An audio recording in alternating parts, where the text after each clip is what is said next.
Okay, guys, I think, you try to stay as consistent as possible, and what we've tried to do since we got back, well, I guess it was Saturday morning, about 4 o'clock, was, first of all, you try to diagnose exactly what happened. So it's not, well, I think this happened, this might have happened. So you try to figure out what happened. Then the second thing is, you're accountable. We're accountable, starting with me, to the coaches, to the players, and then the third thing is start to correct it. It's a pretty simple blueprint, right? But that's what it is. We have to perform better. We have to play better. Disappointing, not as an overreaction, just that, offensively, we thought, quite honestly, after the New Mexico State game, that we might be in a position to become consistent on offense. We play Liberty. Liberty's a pretty good defense. They showed that again this week down in Las Cruces. We played better in the second half against Liberty. You say, okay, that's not the norm. Then you go to San Jose State. You're very confident going in. We played probably actually played worse in the first half. If you look at, the very first drive of the game, again, we get good field position. We go down. We pitch the ball on the option. We're going to score, but we pitch the ball kind of hot. The ball bounces off the running back's pads. It goes out of bounds. That was one of the 6 times the ball was on the ground from fumbles. Then we miss a field goal. Then we go 3 and out, 3 and out, 3 and out. Then we had 3 series in a row of turnovers. Leave there with Sharon came in. Sharon gave us a spark. Sharon played his heart out, as Sharon always does. But Sharon threw interceptions. Sharon had 3 interceptions in the game. So you kind of leave there back to where it all started. Brant Hughes started the season. He's hurt. He's out for the season. It's back to how do we get consistency on offense? It's not enough to say schematically things are there. It's not as much to just say, well, it was kind of freakish because you're not going to turn the ball over that much, right? We had, like I said, 6 fumbles were on the ground. I just mentioned the first one that wasn't a turnover, but quite honestly, it cost us a touchdown. The next fumble, we fumble after a holding on a kickoff return by a veteran guy that shouldn't have happened. We fumble, we start to drive at the 4-yard line, we turn it over. They get a touchdown. The next fumble is at the we have another one at the plus 11 going in. So that's a 14-point swing, really a 21-point swing on those 3 fumbles, 2 of which were classified as turnovers. Now, there were 3 other turnovers, fumbles, one on a 1st and 10, we fumble the ball, Sharon fumbles, it makes it 1st and 20. I could keep going on, where we just could not get consistency. Defensively, played hard, held them to field goal attempts, some just really, really bad short field situations. Blocked a field goal, blocked an extra point, blocked a 3rd field goal, but they called false start on them and they blew it dead. Gave up big plays. One time we had a new junior college guy, wasn't here in the spring. They ran a wheel route with the back out of the backfield. He goes about 50 yards down the sidelines. They throw him the ball. The other time we put another guy in, junior college guy, first play. He didn't have spring. They go to a post route. It's 80 yards. Played hard. A lot of times you worry about guys going belly up on you. That wasn't the case at all. I don't worry about that at all. Just like in Liberty, they fought back. Really felt like we had a chance, even late in the game, to come back and potentially win the game. But just mistakes, right? A blocked punt, a snap on the ground of a punt. I mentioned a missed field goal. We had a holding on a kickoff return, a holding on a punt block where we're blocking the punt and we hold the center. It doesn't do me any good now on what really is a Tuesday to go through that whole litany of things. But the point is there's accountability, and it starts with the head coach. We didn't play as good as we hoped to play. I think San Jose State's a good offensive team. I think they're really aggressive on defense. But honestly, we had no chance because we just had no rhythm, no consistency early in that game. So that's where we are, trying to fix it, trying to get consistency, try to keep developing on defense. You know, we've got some young guys. Obviously, Aaron Blackwell was one of our basically 2 returning starters. He's out for the season. Dylan Horton has a pretty significant ankle. We're going to get an MRI. He's out for a little bit, so we took another hit there. And then, as you know, Patrick Peak, he and his father decided it was best for him to redshirt. So that was another starter we went into the game without. But none of that matters, right?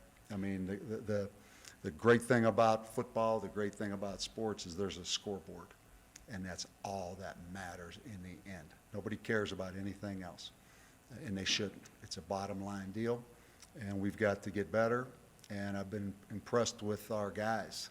I really have. I'm impressed with our guys and how they're hungry. Colorado State, you guys know the story, team that's beaten us. We've not been able to beat them. It's been different things. You know, there's been some close games. The first game of the year, my first season here up there, last year was close. There was a period in there where they were just flat better than us. Always have had big skill guys at receiver and violent skill guys at running back. So it's a challenge. They're in a similar situation we are. They lost at home Saturday night. They've got to rebound. We lost on the road Friday night. We have to rebound. It's 2 coaching staffs and 2 teams that, you know, it's a big game, and both staffs and teams I know are going to be hungry to play this game. So I kind of went on there, but you know, accountability, bottom line, we didn't play as good as we hoped, and we need to get better. Coach, what do you do Go ahead, man. what do you do at quarterback now that, I mean, Yeah. No, it's a fair I'm question. saying that too because, Yeah. you know, you had to struggle this past Friday, and then if I remember correctly, Sharon was kind of a booger with Colorado State. They couldn't really do anything with him, right? Didn't he have a good game? Last year? Last year, yeah. Yeah, he played pretty good. You know, we had a chance there on a 3rd and 3 at the end of the game that could have iced it. He didn't make the best read. Went back to the tight end when he had something out there to the field. But we're not going to announce until game time, not to really try to deceive, but or keep it a secret. You know, they're going to prepare for us. Bottom line, which quarterback is in the game. Schematically, we're pretty equal as to what we can do, whether it's really any one of the 3 quarterbacks. But I'm going to let it play out during the week. You know, I thought Sharon came in, so many effort plays by Sharon in that game. If you go back and look closely, effort, where he was not going to be denied, even on the touchdown run from about the 4-yard line when he leapt and went over the top. But he made mistakes. You know. His good is really good, and at times his bad is really bad. He knows that. We know that. He can get better. But I love his heart, and I love the way he goes in there and plays.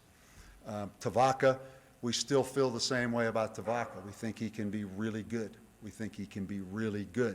2 weeks in a row, I wouldn't use the word lethargic, but just not like, okay, let's go. Quarterback always gets the most attention one way or the other, right? Maybe it's fair, maybe it's unfair. So we're in that mode that I don't really want to be in. I don't really want you to have to ask that question, but it's a fair question, and we're not sure. I would think both of them would play, and we're going to go about it like that. I guess the thing is, when you were talking about Tabaka, do you think he's pressing? Do you think there's something that's between his ears? Or? I don't think so, but I've thought about that. You know, has he been the guy before? Where, okay, coming out of New Mexico State now, it's on him. Everybody sees what he can do. Everybody's excited about it. Everybody's looking forward to see where this offense can go. He's the guy. He's the guy. Where in the past, he hasn't been in there long enough to be the guy.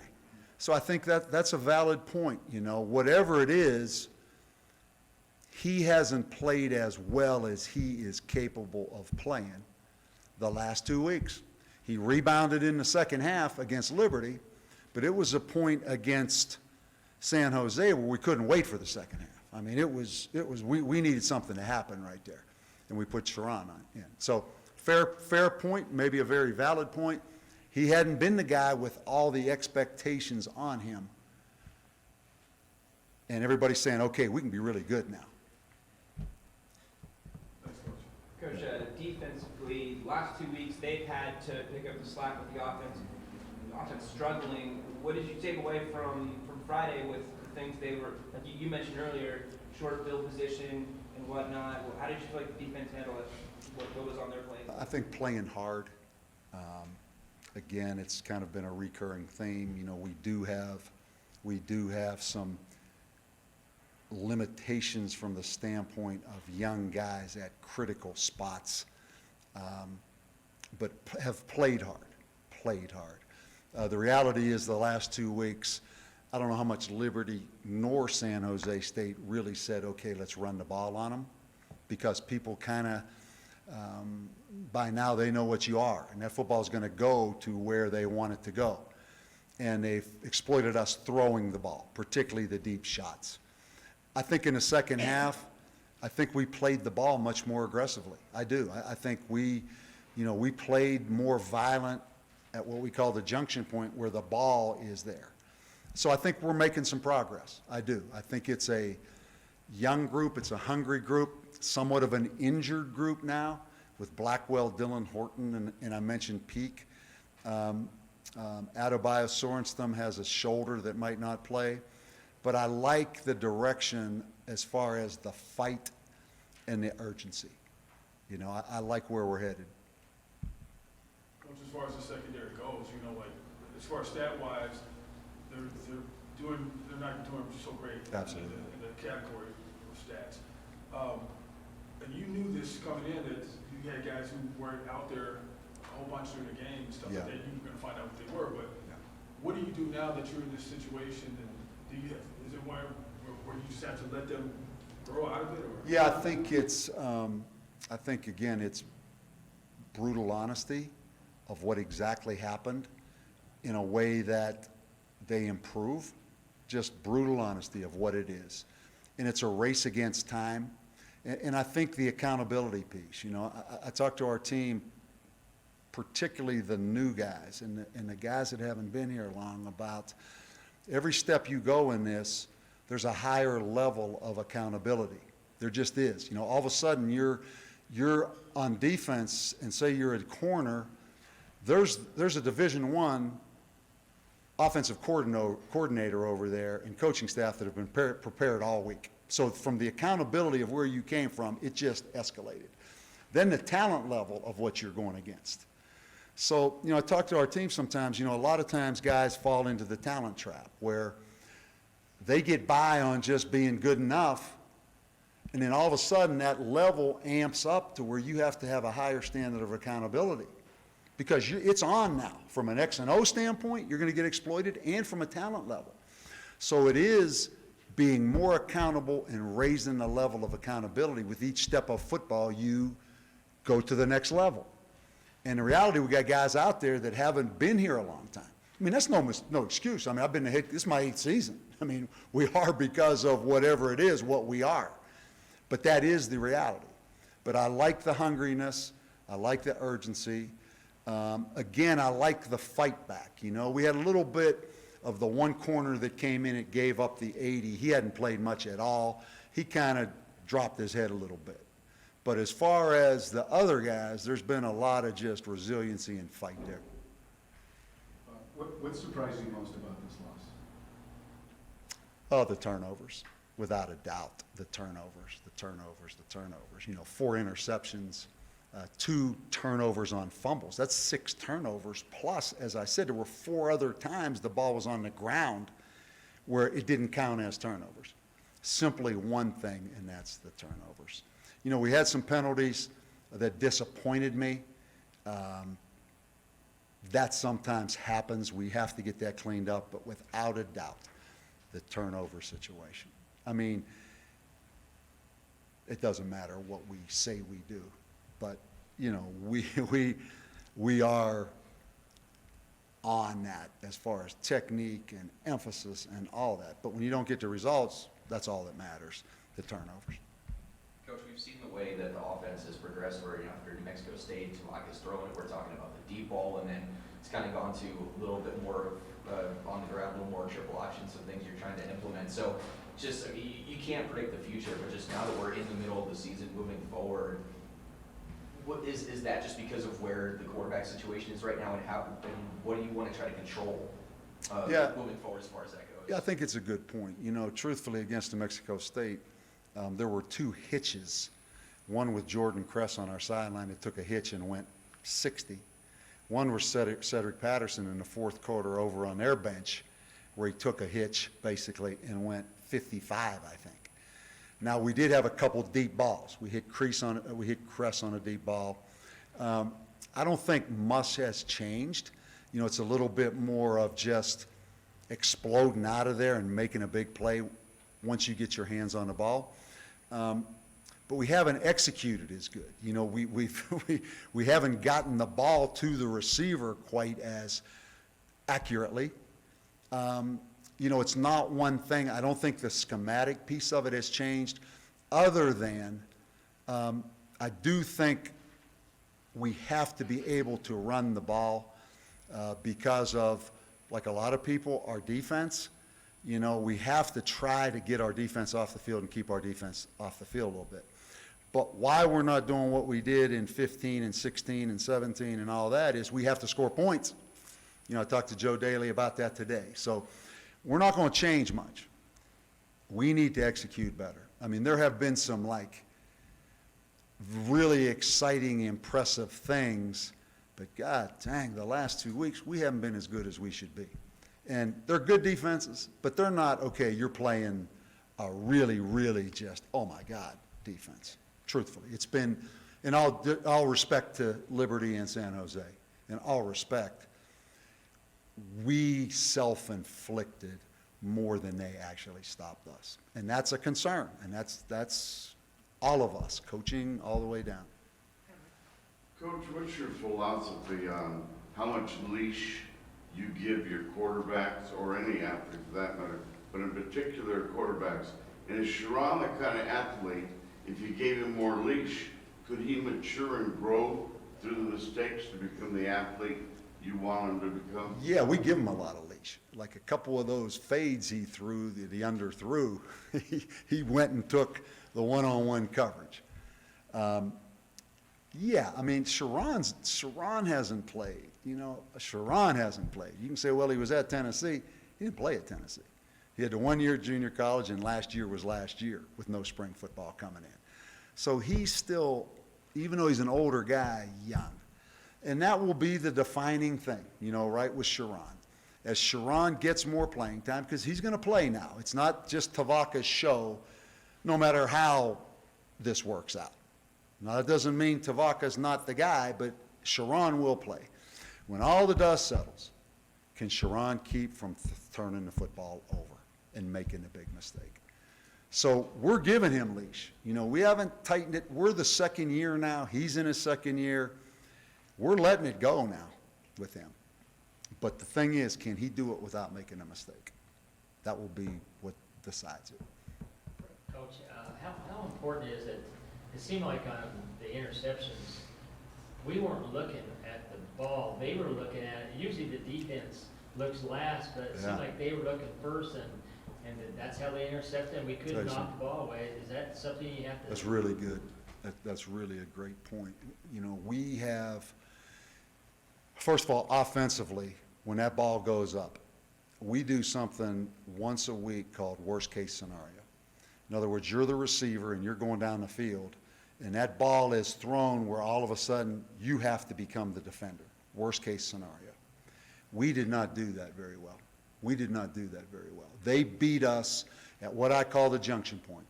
When that ball and man get there at the same point, we are not as good nor as aggressive as we should be on offense or defense. And I give their DBs credit. The one they picked on the little sprint out route in front of our bench, I mean, that defensive back for them became the receiver.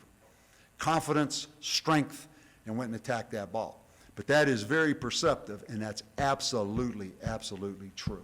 And something we've talked about, worked at, drill, but we're not very good at, is being violent at that junction point. And that junction point is where that ball meets that man. And that's football. That is football. Exactly right. Coach, how do you like playing back-to-back Fridays? I like playing this Friday better than last Friday because we have an extra day. You know, being able to give the players Saturday off, I saw a difference in Sunday and Monday. You know, we've already worked on Monday compared to last week where, I don't know if it was, that late trip, getting back so late from Liberty, coming right back in the next day.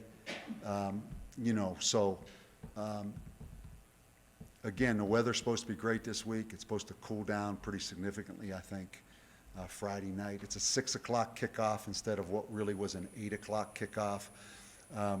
Honestly, I heard someone say the attendance was 16,000 or something. Being honest, there probably weren't 5,000 people in that stadium in San Jose, if I'm honest. Like, just standing there as a guy that looks out in stadiums, there might have been 5,000 people there. But that's a reality, right? You play Friday nights, we all get that, but, so. Coach, Trent Sellers broke through some great plays on Friday. Do you feel like he's getting more comfortable every week, coming off of missing all last year? Yeah, he's fighting through the thing of coming off the knee. And anytime you come off a knee like he came off of, sometimes other things pop up, where you might be compensating just a little bit. So he continues to fight through some injuries. And I think he's in a better place right now than he has been as far as just that. So I expect him to continue to get better. Sharon made some, several highlights in that game on Friday. What did you notice about the play with Cedric Patterson in the touchdown play? What stood out? Yeah, I thought it was one of Sharon's best plays since he's been here of scrambling, but his eyes downfield.